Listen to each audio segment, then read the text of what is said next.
કેમ છો બાળ મિત્રો? મજામાં છો ને? આજે આપણે ધોરણ 6 માં સામાજિક વિજ્ઞાન વિષયમાં ભૂમિ સ્વરૂપો એકમ વિશે સમજવાનું છે. ભૂમિ સ્વરૂપોનો પ્રથમ પાઠ છે, તેમાં પર્વતો અને ઉચ્ચ પ્રદેશો વિશે આપણે જાણકારી પ્રાપ્ત કરવાની છે.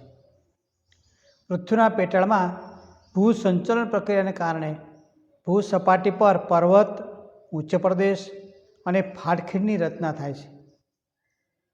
નદી, હિમનદી, પવન, સમુદ્રના મોજાના ધોવાણ અને નિક્ષેપણના લીધે પણ કોતરો, મેદાનો અને ખીણની રચના થાય છે. ટૂંકમાં કહીએ તો પૃથ્વી સપાટીનો અમુક ભાગ ચોક્કસ ઊંચાઈ, ઢોળાવ અને આકાર પ્રાપ્ત કરે તેને ભૂમિ સ્વરૂપો કહેવામાં આવે છે. બાજુના ચિત્ર પર જોઈએ તો ખૂબ ઊંચાઈ ઉપર આવેલો છે એ પર્વત છે ભૂમિ સ્વરૂપનું. ખીણ પ્રદેશ છે, સપાટ ઉચ્ચ પ્રદેશ, જમીન પરનો સપાટ મેદાન,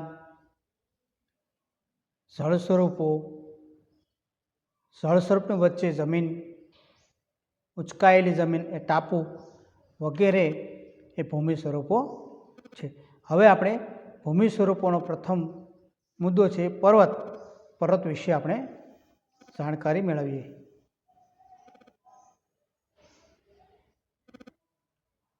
સમુદ્ર સપાટીથી 900 મીટરથી વધુ ઊંચાઈ ધરાવતા તેમજ ઓછા તીવ્ર ઢોળાવ અને સાંકડા શિખરો ધરાવતા વિસ્તારને પર્વત કહેવામાં આવે છે. આ પર્વતની વ્યાખ્યા છે.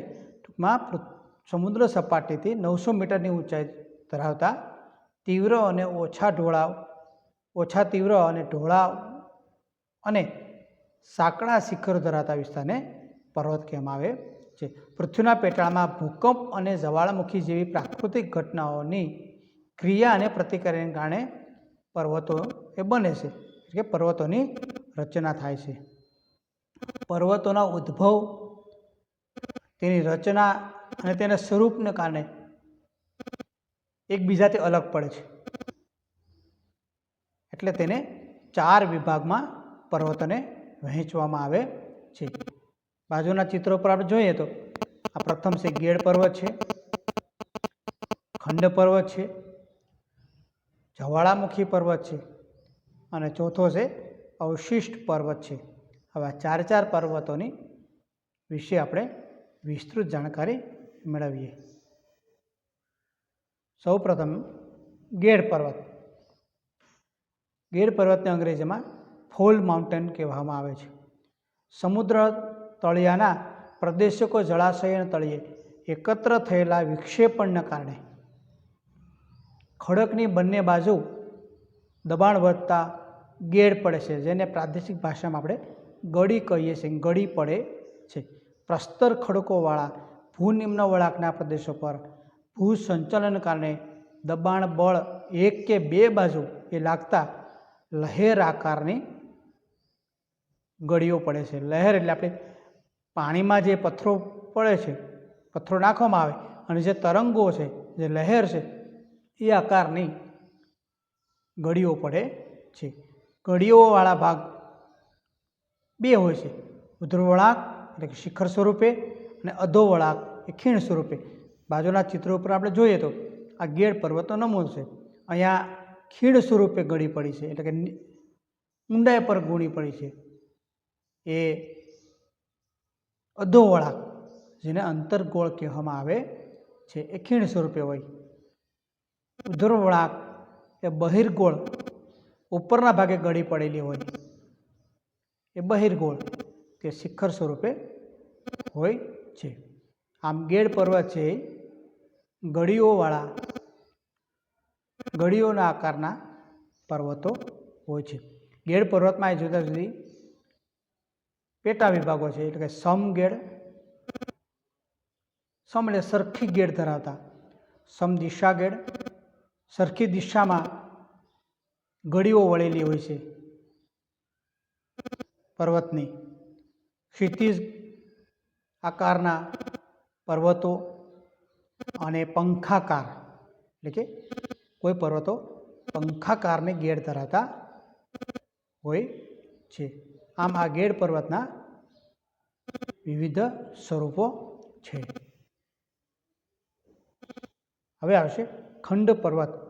હોર્સ્ટ પર્વત પૃથ્વીના આંતરિક બળોના કારણે કેટલીક વાર ભૂસપાટીના ખડકોમાં ફાટ કે સ્તર ભંગ થાય છે. ભૂસપાટીના ખડકોમાં ફાટ પડે છે અથવા તો સ્તર ભંગ થાય છે. બે ઊભા સમાંતર સ્તર ભંગની વચ્ચે ભૂમિભાગ ભૂસંચલનને કારણે ઊંચકાઈ આવે છે, ઉપર ઊંચાઈ આવે છે, અથવા તો વચ્ચેનો ભાગ જે તે સ્થિતિમાં રહે છે, સ્થિર રહે છે અને આજુબાજુનો ભાગ એ નીચે બેસી જાય છે, ત્યારે ખંડ પર્વતનું નિર્માણ થાય છે.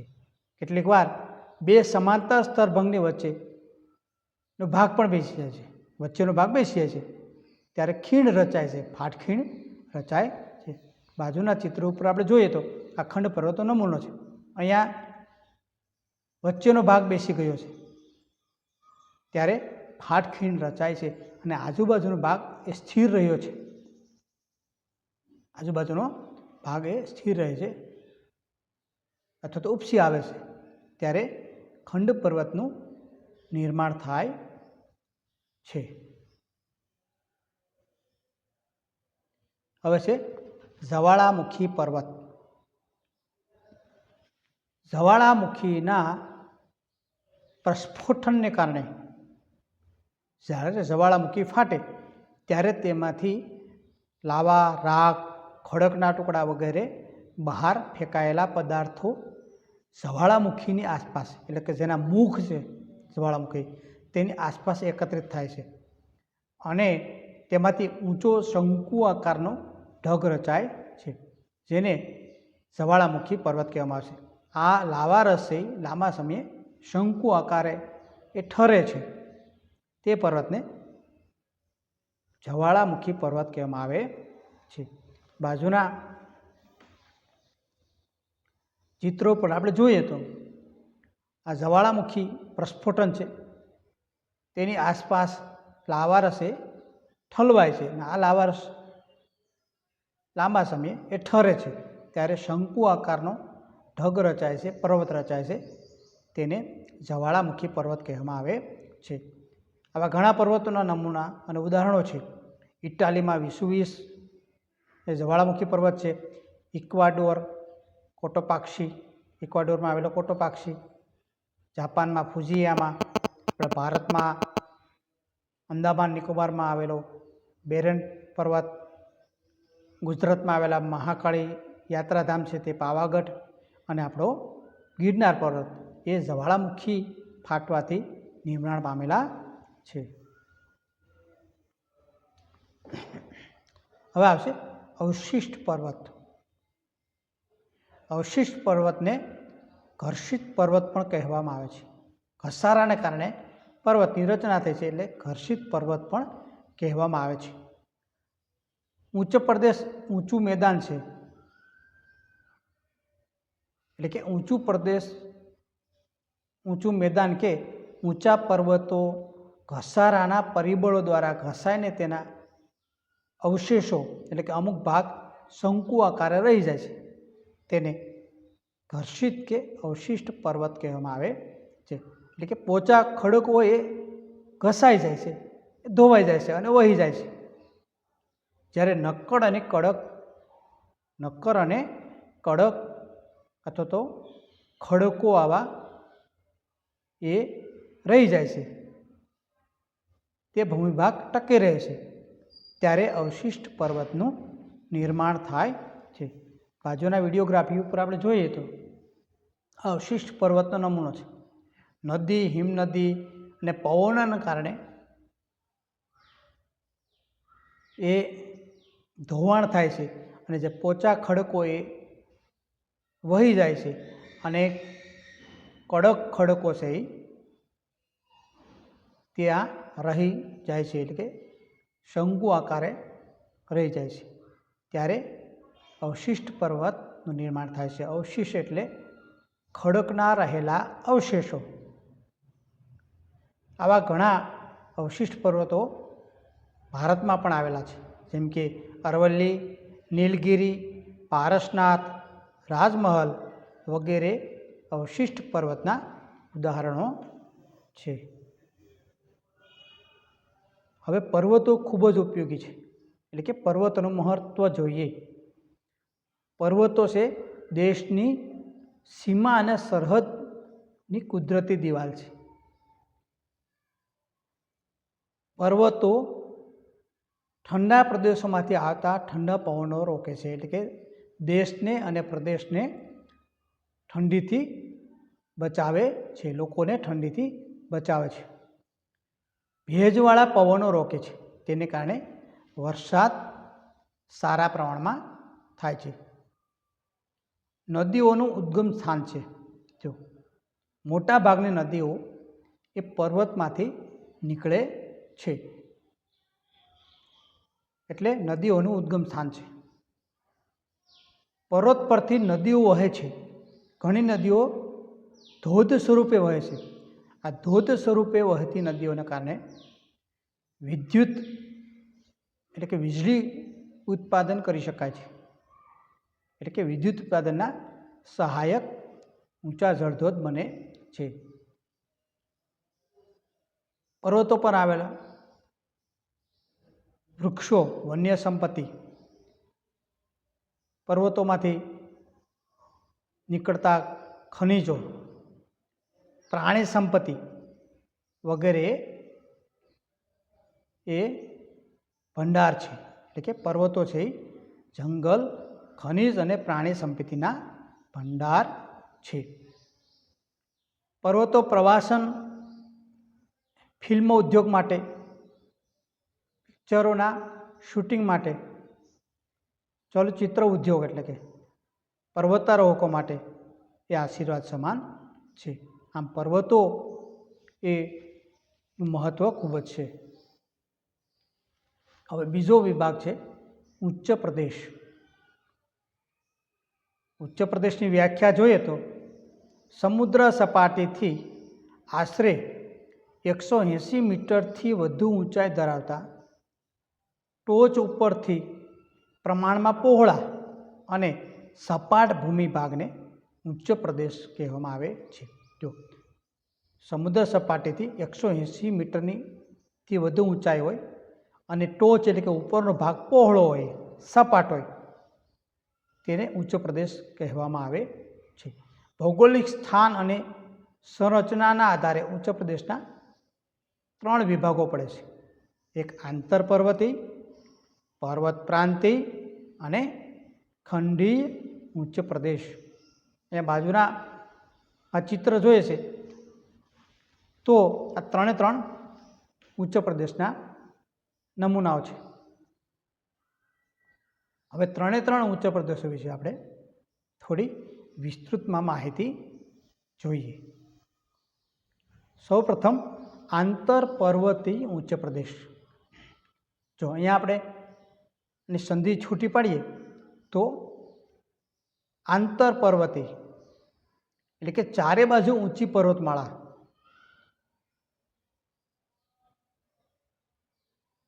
ઓથી પૂર્ણ કે આંશિક રીતે ઘેરાયેલ ભૂમિ.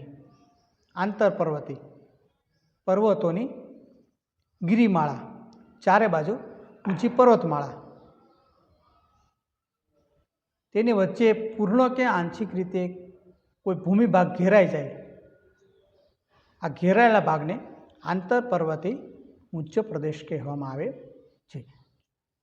વચ્ચે સપાટ પ્રદેશ હોય, પર્વતોની વચ્ચે ચારે બાજુ પર્વતો હોય તો તેને આંતરપર્વતીય ઉચ્ચ પ્રદેશ કહેવામાં આવે છે. અહીંયા આંતરપર્વતીય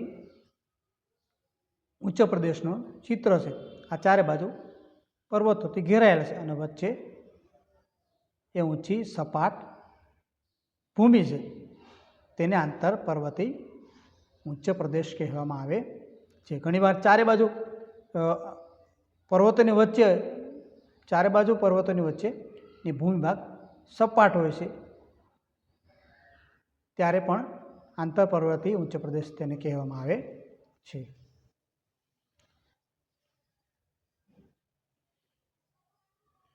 હવે આવશે પર્વત પ્રાંતીય ઉચ્ચ પ્રદેશ. પર્વતોના વિસ્તારમાં, પર્વતોના પ્રાંતમાં કોઈ ઉચ્ચ પ્રદેશ હોય, પર્વતોની તળેટીમાં એક તરફ સીધો ઢોળાવ ધરાવતા પ્રદેશને પર્વત પ્રાંતીય ઉચ્ચ પ્રદેશ કહેવામાં આવે છે. બાજુના આપણે વિડીયોગ્રાફી જોઈએ તો આ પર્વતોની તળેટી છે અને એક તરફ સીધો ઢોળાવવાળો પ્રદેશ છે. એક તરફ સીધો ઢોળાવવાળો પ્રદેશ છે. ત્યારે આ પર્વતને પર્વત પ્રાંતીય ઉચ્ચ પ્રદેશ કહેવામાં આવે છે. પેન્ટાગોનિયા દક્ષિણ અમેરિકામાં, ભારતમાં માળવાનો ઉચ્ચ પ્રદેશ વગેરે પર્વત પ્રાંતીય ઉચ્ચ પ્રદેશના નમૂનાઓ છે. હવે આવશે ખંડીય ઉચ્ચ પ્રદેશ. પૃથ્વીના પેટાળમાં બનતી ભૂગર્ભિક ઘટનાઓને કારણે ઉંચકાયેલા ભૂમિભાગ કે મોટા ભૂમિભાગ પર લાવારસના સ્તરો ખૂબ ઊંચાઈ સુધી ઠરે છે. લાવારસ નીકળે છે તે ખૂબ ઊંચાઈ સુધી ઠરે છે. ત્યારે ખંડીય ઉચ્ચ પ્રદેશનું નિર્માણ થાય છે. એટલે કે કોઈ ભૂગર્ભિક ઘટના બની હોય, જ્વાળામુખી છે, ભૂકંપ છે, ત્યારે ખાસ કરીને જ્વાળામુખીમાં જે વિસ્ફોટના કારણે લાવારસ એ બહાર નીકળે અને આ લાવારસ ખૂબ ઊંચાઈ સુધી ધીમે ધીમે પથરાતો જાય અને સપાટ મેદાન જેવો થાય અને ઠરે છે. ત્યારે ખંડીય ઉચ્ચ પ્રદેશ બને છે. બાજુના ચિત્ર ઉપર આપણે જોઈએ તો આ ખંડીય ઉચ્ચ પ્રદેશનો નમૂનો છે. ભૂગર્ભિક ઘટનાને કારણે લાવારસ એ ઉપર ઊંચે સુધી પથરાય છે અને ઠરે છે. ત્યારે ખંડીય ઉચ્ચ પ્રદેશ બને છે. ભારતમાં મહારાષ્ટ્રનો લાવાનો ઉચ્ચ પ્રદેશ, બ્રાઝિલ, અરબસ્તાન, સ્પેન, ગ્રીનલેન્ડ અને એન્ટાર્કટિકાના ઉચ્ચ પ્રદેશો ખંડીય ઉચ્ચ પ્રદેશના નમૂનાઓ છે. ઉચ્ચ પ્રદેશનું મહત્વ. લાવાની ફળદ્રુપ જમીનમાં કપાસ અને બીજા ઘણા પાકો એ સારા પ્રમાણમાં પાકે છે. ઉચ્ચ પ્રદેશમાંથી વિવિધ ખનિજો પ્રાપ્ત થાય છે, જેમ કે લોખંડ, મેંગેનીઝ, સોનું જેવા કિંમતી ખનિજો ઉચ્ચ પ્રદેશમાંથી મળી આવે છે. પશુપાલન માટે ઉચ્ચ પ્રદેશોનું મહત્ત્વ ખૂબ જ છે. એટલે કે પશુપાલનનો વ્યવસાય કરનારા લોકો ઘેટા, બકરા, ભેંસ, ગાય વગેરે એ પાળતા હોય તો ઉચ્ચ પ્રદેશોમાં તે ચરાવવા માટે તેને ઘાસચારો ઉચ્ચ પ્રદેશમાંથી મળી રહે છે. એટલે ઉચ્ચ પ્રદેશોનું મહત્ત્વ પશુપાલન કરનારા લોકો માટે પણ ખૂબ જ અગત્યનું છે.